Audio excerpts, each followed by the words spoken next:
sampai. Cuman kalau untuk mau mengakhiri diri udah juga pernah.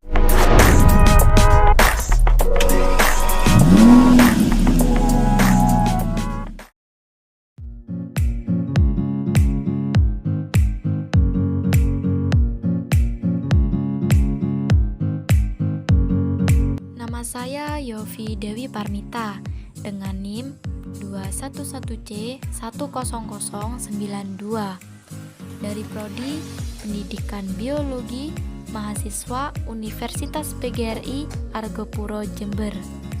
Hobi saya menulis, karena menulis dapat menyalurkan perasaan yang saya alami ke dalam sebuah tulisan, bahkan menjadi sebuah cerita.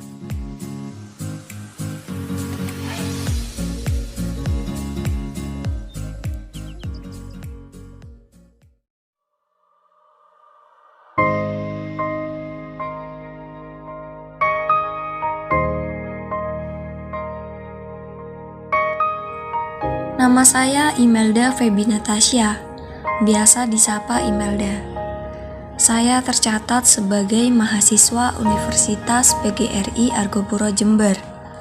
Semester 1 Fakultas Keguruan dan Ilmu Pendidikan. Prodi Pendidikan Biologi dengan NIM 211C10094. Saya hobi membaca novel karena dengan membayangkan cerita, membantu untuk memahami orang lain, menempatkan kita di posisi orang lain, meningkatkan kemampuan berempati, dan melihat kehidupan dari sudut pandang baru.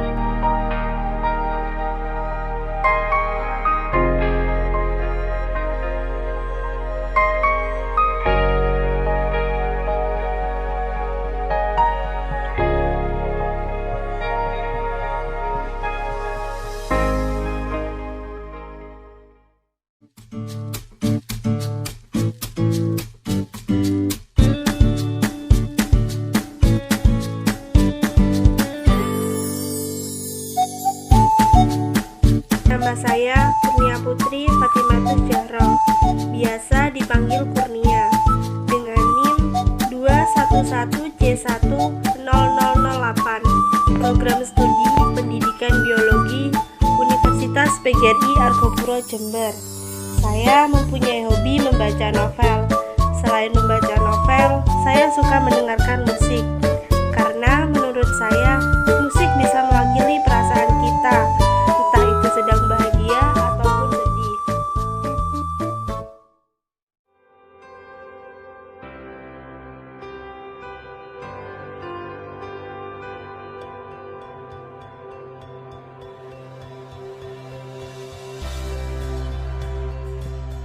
Nama saya Agung Rianto dengan NIM 211C190 dari Pendidikan Biologi mahasiswa Unipar PGRI Argopuro Jember. Hobi saya berolahraga, dan kalian tahu olahraga sangat menyenangkan.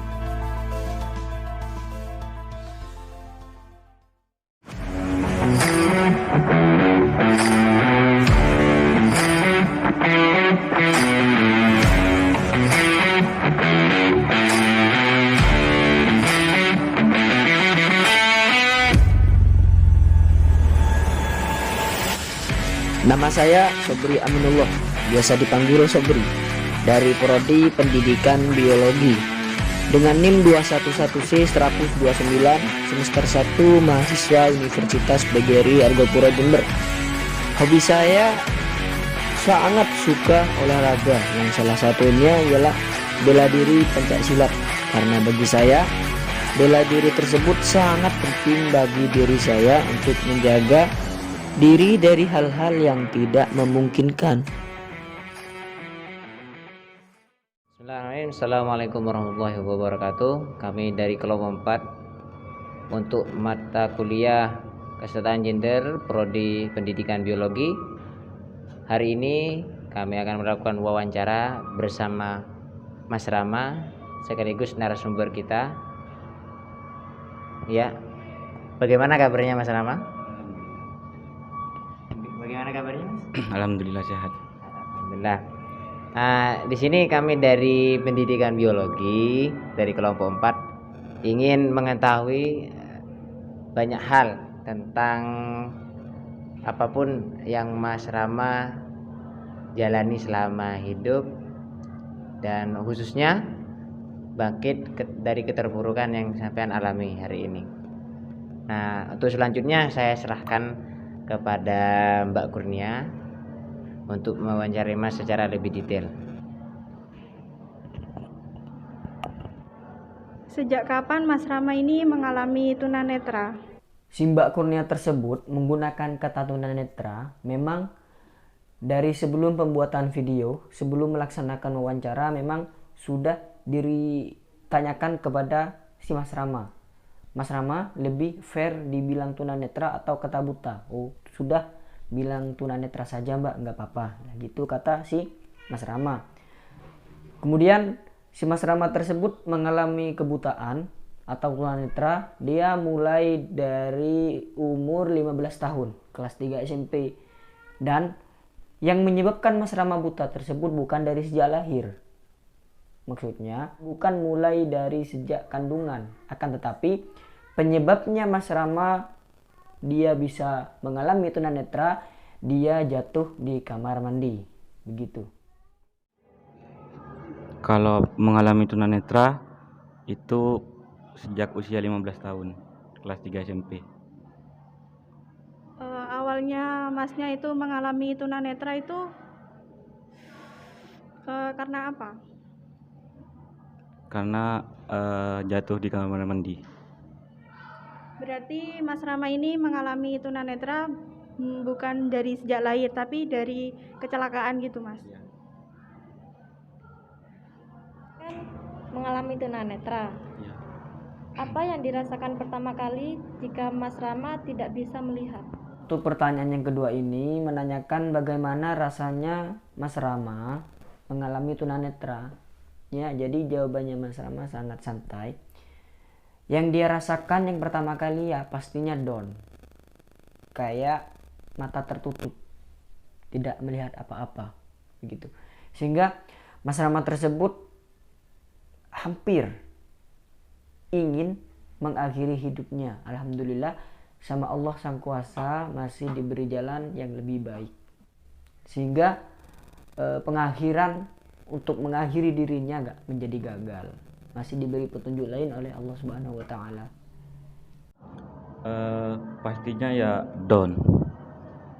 Karena ya terpuruk sih ya, tapi alhamdulillah kalau depresi belum sampai. Cuman kalau untuk mau mengakhiri diri udah juga pernah, tapi gagal. Selama melaksanakan mata kuliah, apakah ada keluhan terhadap Masnya? Jika ada, keluhan apa yang bisa dirasakan Masnya? Yang dimaksud keluhan itu dalam arti apa? Keluhan gini, Mas, misalnya Masnya kayak minder sama temennya, kayak apa, susah menerima respon dari dosen gitu. Apakah ada keluhan? Jika ada, Masnya bisa. Alhamdulillah selama melaksanakan perkuliahan si Mas Rama tersebut tidak mempunyai keluhan sama sekali. Karena dirinya mental sudah terlatih. Dia bilang, oh kalau saya lost. Begitu kata Mas Rama. Kalau keluhan yang seperti itu sih nggak ada ya. Soalnya sebelum aku masuk di perkuliahan, alhamdulillah mental aku sudah terbiasa. Jadi nggak gampang baper lah, intinya kayak gitu. Nggak gampang itu loss. Maksudnya loss itu apa sih yang misalnya ya oke lah orang itu mengejek kita, tapi kalau dipikir lagi memang kenyataan. Maksudnya dalam arti kenyataan mungkin misalnya kayak orang, kamu tuh nggak bisa ngelihat kok punya vokal gini. Jadi sebenarnya sih kalau kesel sih ada, cuman kita introspeksi diri juga kayak gitu. Itu bisa juga dibuat jadi pembelajaran juga buat kehidupannya. Dan untuk dalam proses pembelajaran di perkuliahan nggak ada sih. Kalau dari penjelasan memang membutuhkan suara yang keras dan kalau memang itu ada gambar atau yang sulit bagi kami sebagai seorang tunanetra untuk memahami, jadi itu kadang diperagakan atau dideskripsikan seperti itu. Oke, tentunya sebagai mahasiswa Universitas Argopuro di Jember ini, tentunya kita sebagai mahasiswa belajar gimana, sebagai penyandang disabilitas tunanetra ini, bagaimana sih cara Mas itu belajar, entah itu di kampus ataupun ketika di kosan begitu? Di pertanyaan yang sisi ini menanyakan bagaimana sih cara Mas Rama belajar sebagai penyandang tunanetra. Alhamdulillah di kampus sudah disediakan bagi seseorang yang menyandang tunanetra, dia sudah disediakan medianya begitu. Alhamdulillah untuk kampus kami sudah menyediakan alat-alat yang dibutuhkan bagi seseorang yang mengalami tunanetra begitu. Untuk pembelajaran sendiri, yang pertama untuk anak tunanetra memang ada khusus alat untuk nulis, itu namanya braille. Jadi kita nulisnya itu ditusuk-tusuk, jadi nanti hasilnya kan nanti timbul. Jadi yang kalau misalnya udah nulis mau ngebaca, alatnya itu dilepas terus kita ngeraba pakai tangan, itu yang secara ini. Dan kalau bilang proses perkuliahan atau di rumah, aku lebih banyak menggunakan teknologi. Yang pertama HP dan yang kedua laptop.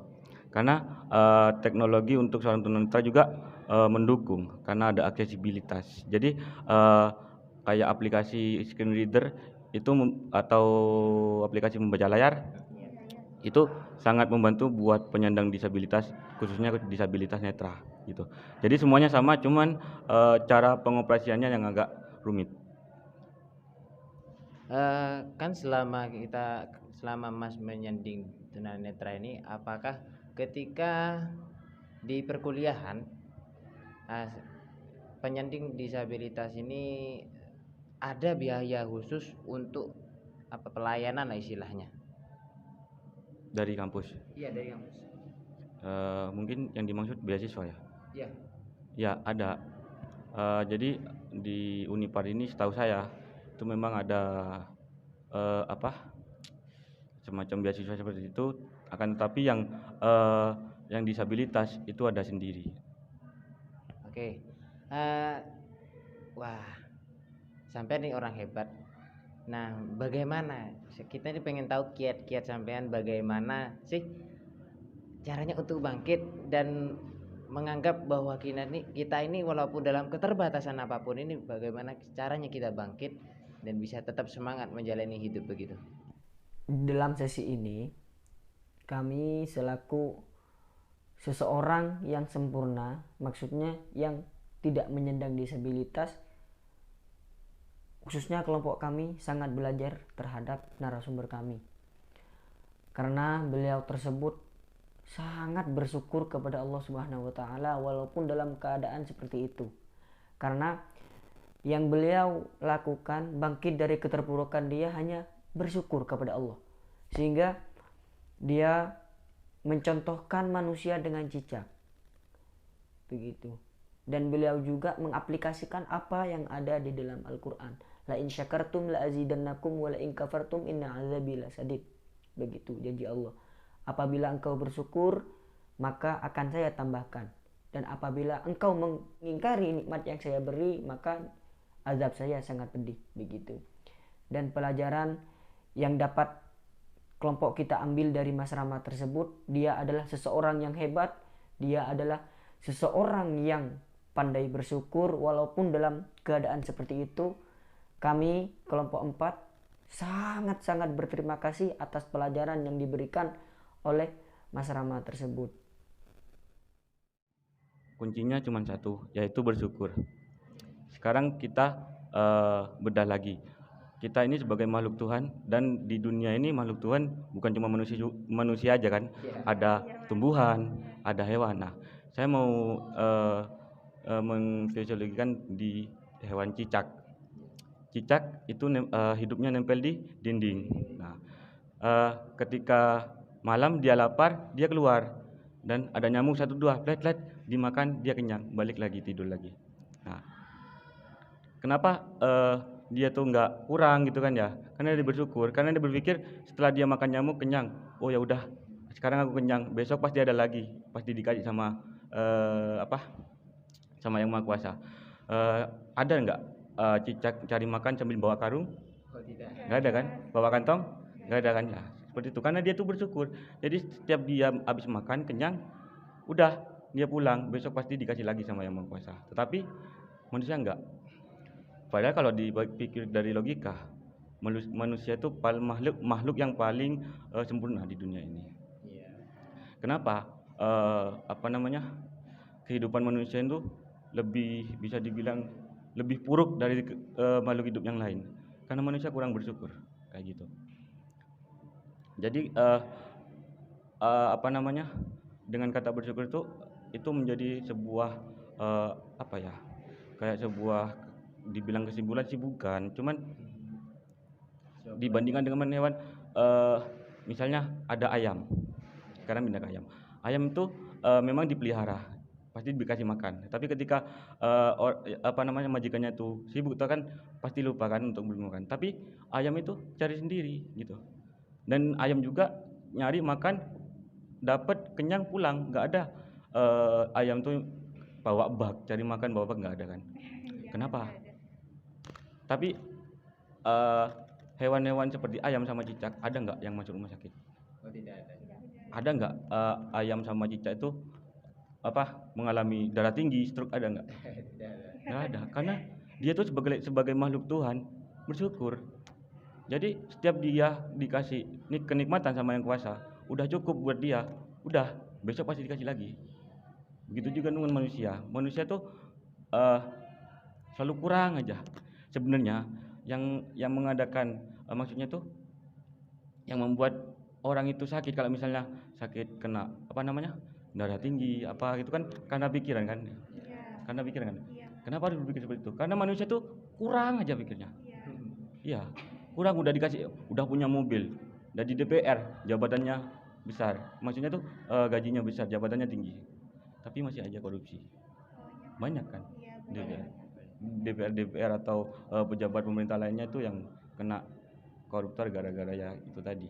Karena dia tuh merasa kurang, nggak pernah bersyukur. Seandainya manusia itu bisa bersyukur, contohnya seperti saya. Saya memang nggak bisa ngelihat. Mohon maaf nih ya, kalau dibandingkan non saya memang nggak bisa ngelihat.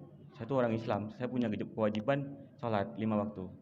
Saya memang penglihatan saya memang nggak kepake, tapi saya masih punya tangan dan kaki saya masih berfungsi buat bisa digunakan untuk ibadah.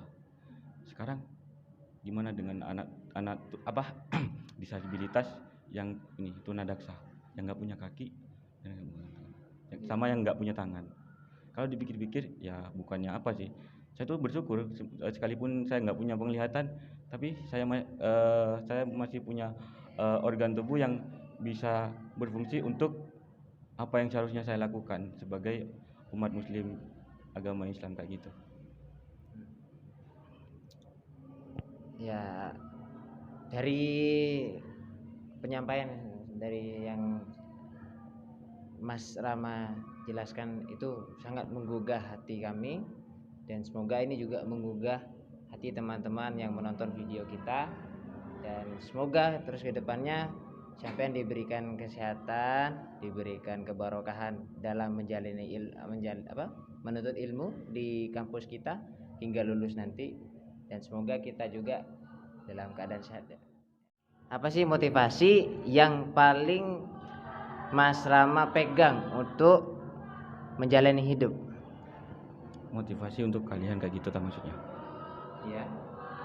Motivasi buat semua orang, Mas, Ya, yang buat teman-teman yang menonton video ini. Jadi motivasinya tuh ya kuat menjalani bersyukur gitu. ya motivasinya tuh caranya tuh cintailah apa yang Tuhan berikan pada kita, kenikmatan yang diberikan pada kita gitu. Jadi jangan pernah merasa ketika kalian ada masalah atau dikasih cobaan sama yang kuasa, itu jangan terlalu pendek mikirnya. Pasti banyak orang yang berpikir aku ingin sang sing kuasa, berarti aku ngene. Seharusnya tuh bukan kayak gitu. Seharusnya kejadian apa yang merasa manusia tuh terpuruk, itu kebanyakan kelakuan manusia itu sendiri. Jadi kuncinya bersyukur itu tadi. Jadi kalau kita bersyukur dan taat pada apa yang dilarang sama Yang Maha Kuasa dan menjalankan apa yang seharusnya kita lakukan sebagai orang muslim, insya Allah kehidupannya untuk kedepannya tetap tenang kayak gitu. Jadi kesimpulan yang saya ambil dari narasumber yang kami panggil Mas Rama tersebut ialah kita selaku umat manusia harus banyak bersyukur walaupun diuji dalam keadaan apapun. Jangan sampai meninggalkan ibadah kepada Allah, harus menjauhi larangan-larangannya. Harus banyaklah bersyukur, dan bersyukur. Terima kasih atas waktu dan tempat yang Mas Rama berikan kepada kita untuk melakukan wawancara ini. Terima kasih. Kami mohon pamit. Sekian. Wassalamualaikum warahmatullahi wabarakatuh. Hidup adalah sebuah perjalanan insan dalam menempuh tujuan mereka. Dalam menjalaninya, tentu ada hal yang diinginkan atau disenangi dan hal yang tidak diinginkan di dalamnya. Karena dalam hidup tak melulu kita ada di atas, melainkan pasti juga akan merasakan berada di posisi bawah. Saat dimana kita terjatuh, kita dihadapkan oleh sepasang pertanyaan. Bagaimana cara kita bangkit? Apakah kita akan terus-menerus terjatuh? Dari sanalah kita belajar untuk mempersiapkan diri sebaik mungkin agar dapat menghadapi segala kemungkinan yang akan terjadi ke depannya. Seorang laki-laki bernama Rama telah membuktikannya.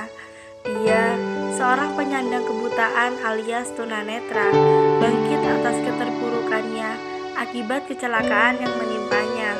Kami dari kelompok 4 pendidikan biologi pergi untuk belajar dari dia, bagaimana cara dia bangkit dari keterpurukannya.